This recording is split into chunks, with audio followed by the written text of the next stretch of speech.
Kolkata high court গত 21 September 2023 তারিখে রোজভ্যালির payment যাতে দেওয়া যায় তার একটা অর্ডার পাস করেন। সঙ্গে একটা কমিটি গঠন করা হয়, অ্যাসেট ডিসপোজাল কমিটি, যেটাকে আমরা সংক্ষেপে এডিসি কমিটি বলি। সেই এডিসি কমিটিকে দায়িত্ব দেওয়া হয় যাতে ওরা অতি দ্রুত ওদের ওয়েবসাইট চালু করে সমগ্র ত্রিপুরার এবং সমগ্র ভারতবর্ষের সমস্ত অংশের রোজভ্যালির আমানতকারীর প্রত্যেকের পয়সা যাতে অতি দ্রুত পাওয়া যায় সেই ব্যবস্থা করার জন্য। এবং 24 মার্চ 2024 ওয়েবসাইট চালু হয়।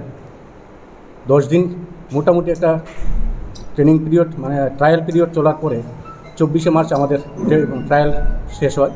এবং বর্তমানে বিভিন্ন প্রিন্ট মিডিয়া এবং ইলেকট্রনিক মিডিয়ার মাধ্যমে, যেমন কলকাতায় সারা ভারতবর্ষের মধ্যে আনন্দবাজার, সানমার্ক এবং দি টাইমস অফ ইন্ডিয়া, এই 3টি পেপারের মধ্যে আমরা সেবির তরফ থেকে বিজ্ঞপ্তি প্রকাশ করা হয়। পাশাপাশি ইলেকট্রনিক মিডিয়া যেমন নিউজ টাইম বা আরও কয়েকটা ইলেকট্রনিক মিডিয়ার মধ্যেও সেগুলি প্রচারিত হয়।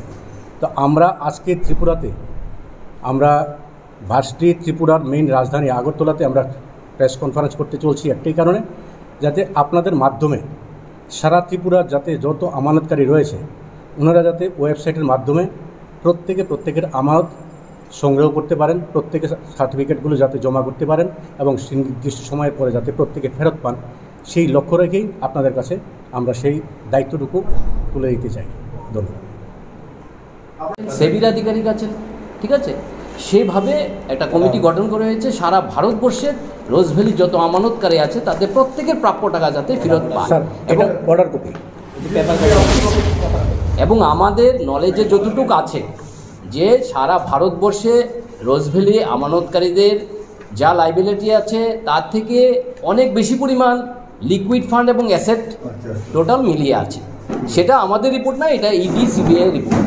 সেই মোতাবেক আমরা চাইছি যে সারা ভারতবর্ষে রোজভ্যালির প্রত্যেকটা মানুষ যাতে ওনাদের কষ্টার্জিত অর্থ ফেরত পায়। সেই জন্যই আপনাদের মাধ্যমে আমরা আমাদের অ্যাসোসিয়েশনের পক্ষ থেকে এডিসি কমিটির যে নোটিফিকেশন জারি করেছে 24 মার্চ 2024 আনন্দবাজার পত্রিকার মাধ্যমে, আমরা চাইছি আজকের এই সাংবাদিক সম্মেলনের মাধ্যমে সারা ত্রিপুরা রাজ্যে রোজভ্যালির সমস্ত আমানতকারী যাতে এই বার্তাটুকু ওনাদের কাছে পৌঁছে যায়।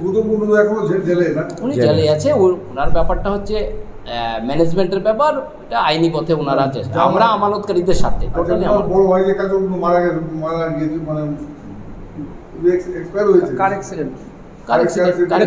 সালে সেটা আমরা শুনেছি মারা গেছে কার অ্যাক্সিডেন্ট। অ্যাকচুয়ালি টোটালি রোজভ্যালি আমানতকারীর স্বার্থে সারা ত্রিপুরা রাজ্যে আমরা রোজভ্যালি ফিল্ড ওয়ার্কার অ্যাসোসিয়েশনের পক্ষ থেকে আজকে এডিসি কমিটির তরফ থেকে যে নোটিফিকেশান জারি করেছে সেই বার্তাটা আমরা পৌঁছে দেওয়ার জন্যই আজকে আমাদের এই সাংবাদিক সম্মেলন।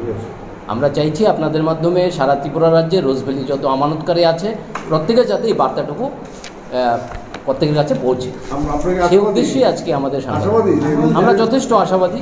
আজকে দীর্ঘ 10 বছর আইনি পথে লড়াই করার পর মহামান্য কলকাতা হাইকোর্ট আজকে অ্যাসেট ডিসপোজাল কমিটি গঠন করেছে, যে কমিটির মেইন চেয়ারম্যান হচ্ছেন কলকাতা হাইকোর্টের একজন রিটায়ার্ড।